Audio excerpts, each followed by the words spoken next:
Hello, serpents and solicitors. My name is TB Skyen, and welcome to Dark Souls Remastered, of all things. Now, if you remember, when we finished the boss designs of Dark Souls by destroying Gwyn and choosing in our instance not to link the fire, I talked about how I wanted to go back and do a little bit of follow-up on a couple of loose threads in Dark Souls. Specifically, I wanted to know about Darkstalker Kaathe, a character whose existence was spoiled for me a little bit by people in the comments mentioning him, and who I have been quite curious about ever since, because the people who did talk about him mentioned that he was a character who could be quite important to my particular interpretation of Dark Souls and the way in which I ended the game. So, here we are at Firelink's Shrine in Dark Souls Remastered, with a fairly powerful character who I've sort of been building up over the last few days and weeks. In fact, I played a little bit of Dark Souls Remastered sort of on the side while I was doing the main series to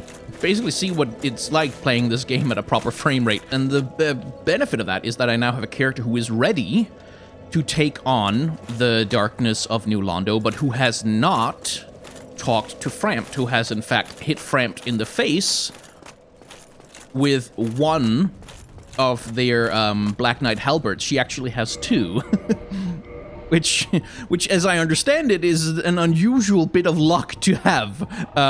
But yeah, I've got two Black Knight halberds, and I used one of them to hit Frampt in the face until he went away. I never talked to him. I haven't placed the Lord Vessel, and I believe those are the circumstances that must be satisfied in order to make Darkstalker Kaathe appear to us. So what we're going to do in this little mini bonus extra episode is we're going to kill the four kings of New Londo, I hope. Hopefully that's not going to take a million tries. I hope this damn halberd will make quick work of them now that I actually know that I have to kill them quickly. And I also do have a backup strategy of a pretty well upgraded Giant's Armor and the Zweihander, should it prove necessary, because of course I do. But I want to try and do it a little differently. Variety is the spice of life, after all.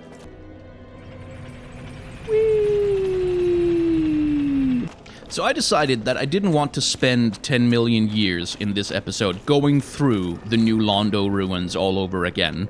So I've already been here, I've already, done the water level, I've cleared the way to the boss, more or less. I mean, we're still gonna have to deal with the damn Dark Wraiths, but, I've prepared the ground for us to head down on the descent. Sweet little ghosties, come out of the ground so I can stab you. Ghosts aren't that scary when you can just hit them in the face with something, right? Like, the scary part about ghosts is that you can't stop, like, they go through walls, you can't break their hold, they can do whatever the hell they want, they can fly. That's what makes ghosts scary. When it's just like, oh, just hit you in the face with a baseball bat. It's like, maybe they're not that terrifying anymore, really.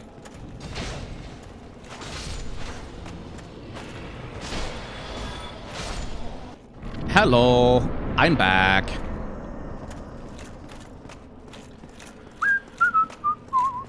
I'd imagine you could probably just jump off from the top, but I don't know, like, if that kills you, then I'll be really pissed, so I'm not gonna try it. Alright, let's take the plunge. Whee!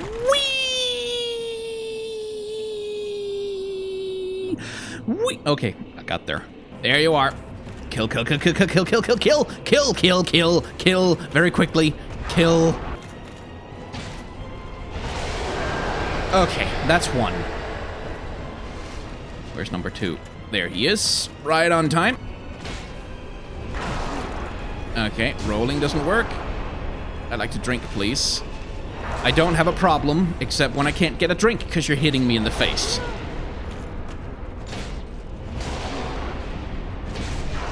This goddamn stat check of a fight. Where's number three? There's... Oh, boy. Oh, boy. No spells. Just get over here. Get your... Ah, goddammit. Is that thing just gonna circle me forever now? Okay. Alright. That's three. Theoretically, I only need to kill one more, right? Right. Right. Right. Right. Right. There he is. I like this. I like hitting you. I don't like that! Okay. There's one more dude. He just needs to be hit like twice in the face. Ow. Did he die? No, he didn't die. Okay. And I don't have my pyromancy equipped for whatever reason. There we go. Okay. The 4 kings are dead for the second time. Bastards. And now, theoretically...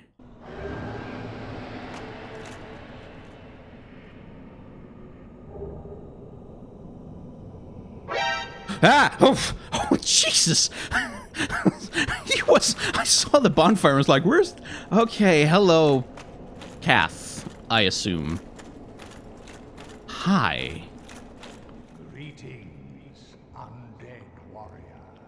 I am the primordial serpent, Darkstalker Kaathe. I can guide thee and illuminate the truth. Oh, you don't look any better in the remaster. Without sentiment.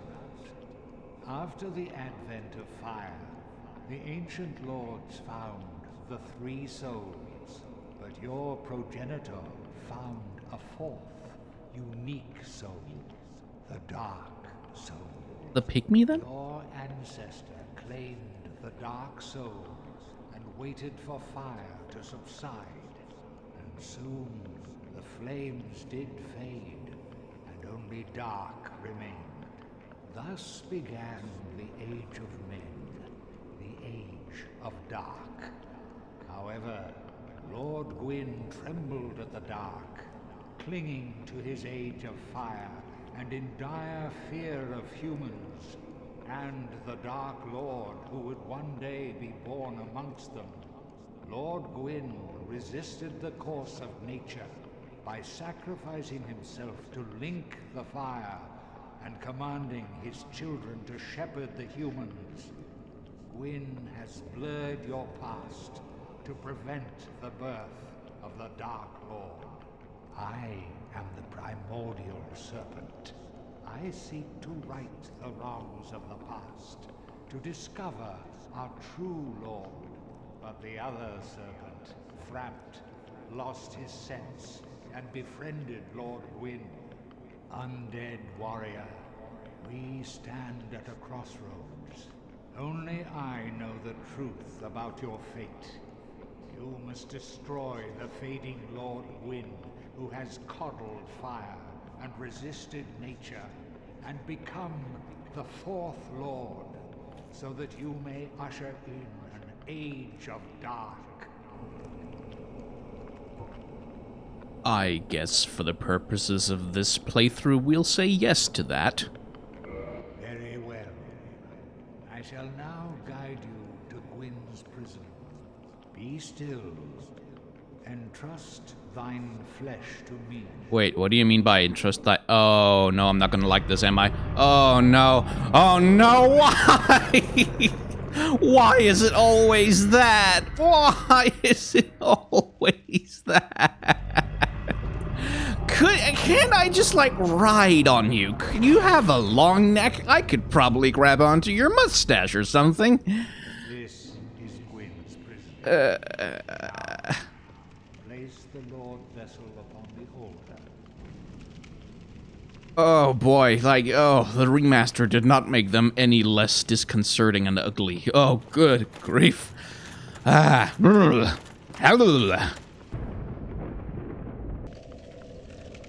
Okay. Then, creepy thing who lives in the darkness. Very well. Once the vessel is filled with souls, the gate to Gwyn shall open. Seek Gravelord Leto, the Witch of Izalith, and the traitor, Seath the Scaleless. Fill this vessel with their souls, then the gate will open, so that you may kill Gwyn. Are you ready? Then let us return to Oh the abyss. no. And Oh trust no, no, thine no, no, flesh. why? I could just warp with the Lord Vessel, though. We don't have to do this. Oh no!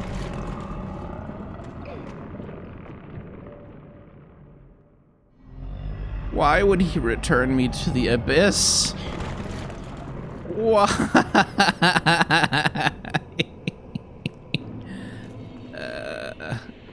Does he have more dialogue? Is he gonna eat me again? Ah, if you wish, I shall grant the art of life drain, the legendary power of the Dark Lord. It can preserve your humanity while undead, and cast off the shackles placed upon your brethren. Sure.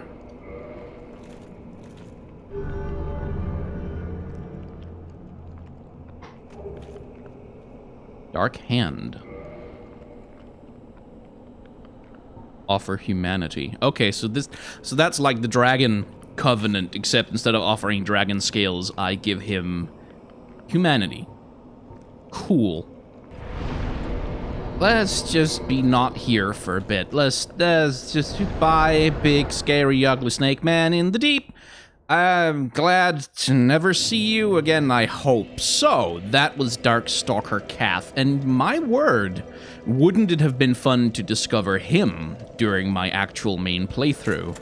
He had a lot of interesting things to say that line up a lot with what I kind of already concluded at the end of my first Dark Souls adventure. Specifically, as it relates to the gods as manipulators and subverters of the natural order of Lordran, in the sense that Kaathe seemed to be supporting my conclusion that the Age of Fire was meant to fade and transition into an Age of Dark and Age of Men. Which, this is nice to have that validation, even if I wish that validation didn't come from the big creepy snake man who likes to eat me and who lives, like, at the bottom of just truly the deepest possible well.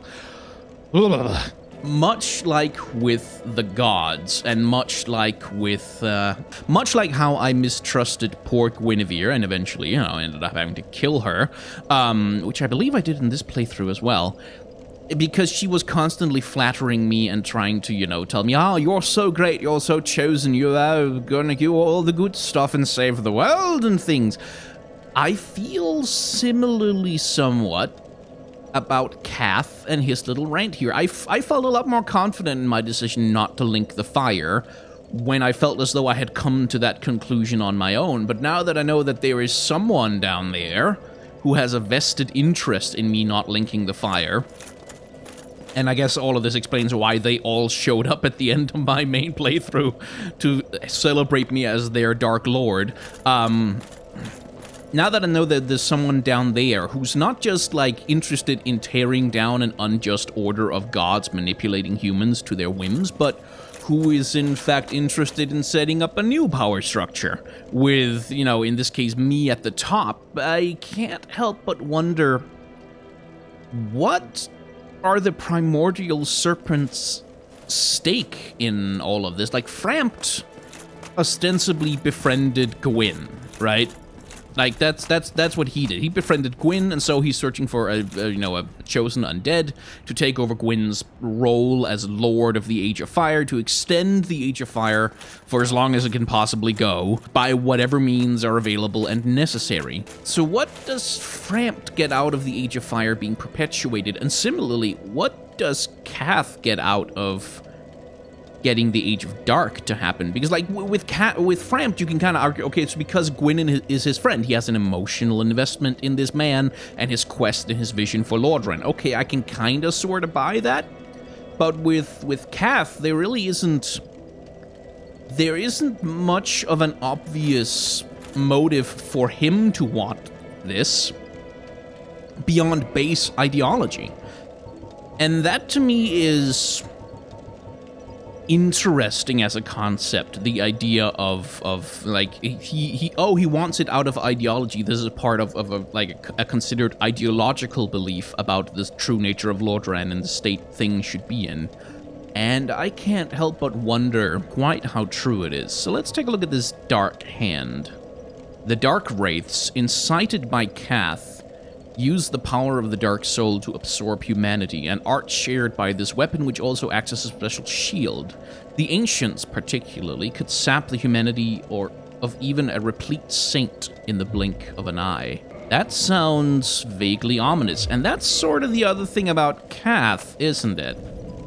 Ooh, I'm gonna test that out. I said when I was going through New Londo, I was so jealous of those Dark Knight guys because they could do that magic shield thing. Oh, this is so cool. Okay, it doesn't prevent 100% damage. I do take chip damage while using it. And it doesn't have, like, the greatest stability in the world. I wonder how that scales, but that's... So, like, I have a magic shield. Yay, that's fun. But yeah, what is Kaathe's stake in all this? What is it that he gets out of it? What is it that he wants? What is it the primordial serpents want? They all showed up for my grand coronation when I killed Gwyn, and like, oh, we are here to herald the birth of the new Dark Lord. So what do they get out of it? What is their part in all of this? Because I figure, like, read the intro cinematic. We've got the 3 Lord Souls, Nito, Seath the Scaleless, Lord Gwyn, Witch of Isolith, yada yada yada. Or Seath got his Lord Soul as a reward for the betrayal thing. We have the 3 souls that were found at the dawn of the Age of Fire, and then we have the 4th soul, which was found by my ancestor, air quotes, which would be the furtive pygmy, so easily forgotten. And then, according to Kaathe, the pygmy had a plan. Like, the pygmy had a vision for what was supposed to happen next.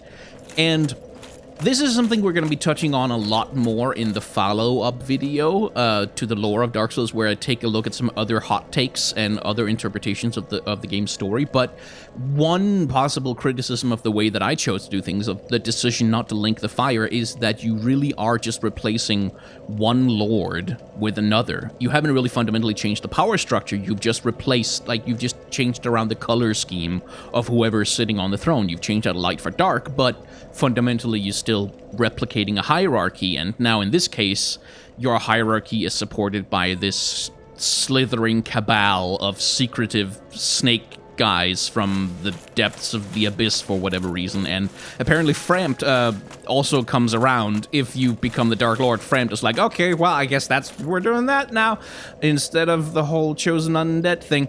But yeah, that was Darkstalker Kaathe, someone who seems to entirely agree with my take on the game, and because he agrees with me, and like, that's the thing we should probably dive into a little bit. I talked about Frampt's character design previously in the series. I talked about how he was, like, with the very large teeth and the mustache and the large forehead, he was very much a caricature of someone who is intellectual, smart, cunning, and also someone who's greedy. Like, the idea of exaggerating and caricaturing the mouth and the teeth and doing the whole, he's constantly chewing, basically.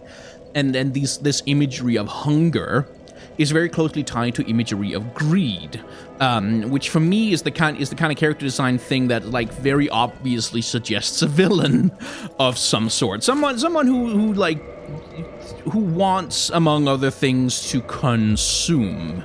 So there's definitely that design element of greed, and now he has given me a superpower that is symbolized by a red fiery hand, a power that we have seen used, because I believe this is the same thing as those knights in New Londo were using on me to drain my humanity, which we have seen used on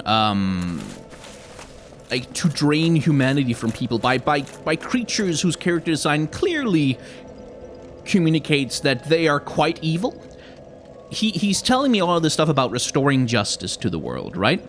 But he's also literally giving me the power to steal humanity from others, to drain their life, to be a vampire, to be a parasite on others. And that muddies the waters a little bit on whether or not he's such a righteous dude, because generally speaking, people who grab others and suck the life out of them for their own purposes are not what you would typically consider especially good people. Like, that, you generally, when someone is just like a parasite sucking energy out of other people, yeah, like, you don't do a lot of friendship stuff with them.